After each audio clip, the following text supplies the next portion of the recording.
Doctor Neeraja hospital. ఈయన మన patient Ramarao గారు. ఈయన మన హాస్పిటల్లో 11 రోజులు ఐసీయూలో ఉన్నారు. ఈయనకి స్క్రబ్ టైఫస్ అనే ప్రాబ్లం వచ్చింది. ఆ స్క్రబ్ టైఫస్ అనే ఫీవర్ రావడం వల్ల ఆయన కోమాలో ఉన్నారు. ఒక 3-4 డేస్ కోమాలో ఉన్నారు.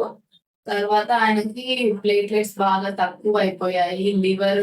లివర్ మొత్తం డామేజ్ అయిపోయింది. బిలిరూబిన్ అనేది పెరిగింది. లివర్‌లో ఎంజైమ్స్ పెరిగాయి. అలాగే కిడ్నీ కూడా క్రియాటినిన్ అనేది పెరుగుతా ఉంటుంది.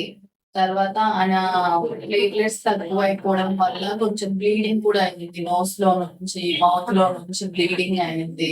దానికి తోడు ఆయనకి తలలో కూడా రక్తం గడ్డకొచ్చింది. ఇన్ని ప్రాబ్లమ్స్ ఉన్నాయి. మనము ట్రీట్మెంట్ చేయడం ద్వారా నిదానంగా ఆయన ఒక్కొక్క ప్రాబ్లమ్ నుంచి రికవర్ అయ్యి ఇప్పుడు దానికి నయం అయిపోయి డిశ్చార్జ్ అయ్యారు.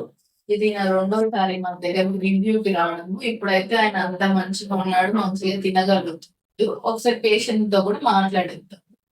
చెప్పండి రామారావు గారు, మీకు ఇప్పుడు ఎలా ఉంది? మంచిగా ఉందా? అప్పుడు మీకు గుర్తుందా ఏమైనా అంతా మీకు ఏం జరిగిందని హాస్పిటల్లో? ఏం తెలియదు, స్పృహ లేదు, అంతా స్పృహ కూడా లేదు. ఇప్పుడైతే మీకు అంతా మంచిగానే ఉంది.